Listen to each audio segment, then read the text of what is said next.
नमस्कार, स्वागत है आपका एनएमएफ न्यूज में। मैं हूं आपके साथ शबनम। पाकिस्तान अब चारों तरफ से बुरी तरह फंस चुका है। एक तरफ अफगानिस्तान पाकिस्तान को पीट रहा है, तो दूसरी तरफ अब ईरान का अगला निशाना पाकिस्तान होने वाला है, क्योंकि पाकिस्तान ने एक ऐसी हरकत कर डाली है जिससे ईरान में कोहराम मच गया है।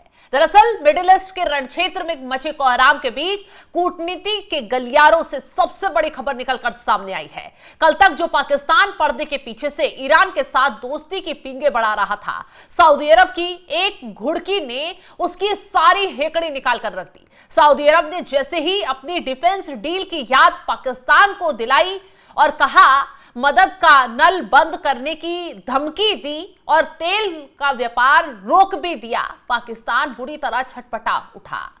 पलक झपकते ही पाला बदलकर ईरान के खिलाफ अब पाकिस्तान खड़ा हो गया है, क्योंकि सऊदी अरब ने मुनीर को अपने घर बुलाकर जो कहा जा रहा है फटकार लगाई है और जो धमकियां दी हैं, उसके बाद पाकिस्तान को समझ में आ गया कि अगली तबाही ईरान से तो मचेगी ही मचेगी, लेकिन सऊदी अरब का जो झटका उसे झेलने को मिलेगा वो पूरे पाकिस्तान को तबाह कर देगा। इसलिए पाकिस्तान मौका देखते ही पलट गया है और ईरान के खिलाफ आकर खड़ा हो गया है।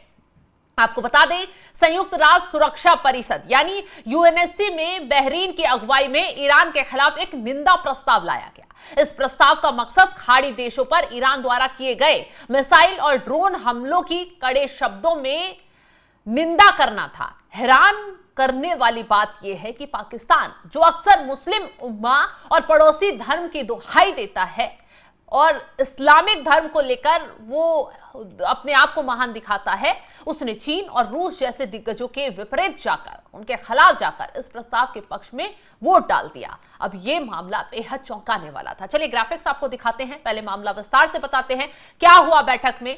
पाकिस्तान का ईरान को बड़ा झटका। पाकिस्तान ने ईरान के साथ धोखेबाजी कर दी है और आपको बता दें, पाकिस्तान ने सीधा सीधा यूएन सिक्योरिटी काउंसिल में ईरान के खिलाफ पाकिस्तान खड़ा हो गया है। यानी ईरान के खिलाफ पाकिस्तान ने अंतर्राष्ट्रीय मंच पर खुलकर बयान दिया, वोटिंग की और उसके खिलाफ चला गया। मुस्लिम देशों के साथ पाकिस्तान ने ईरान के हमले की निंदा कर दी है। यानी जिन खाड़ी देशों पर, जिन मिडिल ईस्ट के देशों पर ईरान ने हमला बोला था, उनके साथ पाकिस्तान चला गया है। पाकिस्तान ने कहा है कि वो इन हमलों से बचा हुआ नहीं है और प्रस्ताव का समर्थन करता है। तो कुल मिलाकर पाकिस्तान ने अब खुले तौर पर ऐलान कर दिया है कि वो ईरान के खिलाफ है। जाहिर सी बात है, नहीं ईरान के साथ जाता, ईरान के खिलाफ जाता तो अमेरिका और सऊदी अरब से पिट जाता। वोट नहीं करने वाले देशों में चीन और रूस शामिल हैं। चीन और रूस इस वोटिंग से दूर रहे, उन्होंने दिखा दिया कि वो ईरान के साथ खड़े हुए हैं। यानी अमेरिका इजराइल के खिलाफ प्रस्ताव में खाड़ी देशों के खिलाफ ईरान द्वारा किए गए हमलों को तुरंत रोकने की मांग शामिल है। तो न सिर्फ ईरान के हमलों की निंदा की गई, जिस तरीके से ईरान बाकी खाड़ी देशों पर हमले कर रहा है उनकी निंदा भी की गई। कुल 13 देशों ने प्रस्ताव का समर्थन किया। तटस्थ चीन और रूस वोटिंग से दूर रहे। पाकिस्तान का बयान सामने आया कि हम इन हमलों के जो असर से अछूते नहीं हैं। साफ है कि ये डर ईरान का नहीं, सऊदी अरब के गुस्से का था। सूत्रों की माने तो इस वोटिंग से ठीक पहले पर्दे के पीछे बड़ा खेल हुआ। पाकिस्तान लंबे समय से ईरान के साथ अपनी नजदीकी बढ़ा रहा था, क्योंकि तेल व्यापार वहां से होता है, कई व्यापार वहां से होते हैं। लेकिन जैसे ही मिडिल ईस्ट में आग भड़की, सऊदी अरब ने पाकिस्तान को उसकी औकात और पुरानी डिफेंस डील याद दिला दी। रियाद ने साफ कर दिया कि अगर पाकिस्तान ने ईरान का साथ दिया तो मिलने वाली तमाम वित्तीय और सैन्य मदद पर रेत फेर दिया जाएगा, रोक दी जाएगी। नतीजा, पाकिस्तान ने तुरंत ईरान को बीच मझधार में छोड़ दिया। यह पूरा बवाल 28 फरवरी से शुरू हुआ। आपको बता दें, अमेरिका और इजराइल के उन हमलों के बाद शुरू हुआ जिसमें ईरान के supreme leader Ayatollah Ali Khamenei की मौत हो गई थी। इसके तुरंत जवाब में ईरान ने सऊदी अरब, यूएई, बहरीन, जॉर्डन जैसे देशों में जहां अमेरिकी ठिकाने हैं, जहां अमेरिका के एयरबेस हैं, वहां पर हमला बोल दिया। अब यूएनएससी में इन हमलों को अंतर्राष्ट्रीय कानून का उल्लंघन और वैश्विक शांति के लिए खतरा करार दिया गया। आपको बता दें, कड़ी निंदा किस किस देश ने की? बहरीन ने, कुवैत ने, कतर ने सऊदी अरब पर हमले की अंतर्राष्ट्रीय स्तर पर निंदा की है। आपको बता दें, आर्टिकल 51 के तहत खाड़ी देशों को ईरान के खिलाफ जवाबी कार्रवाई का पूरा हक है।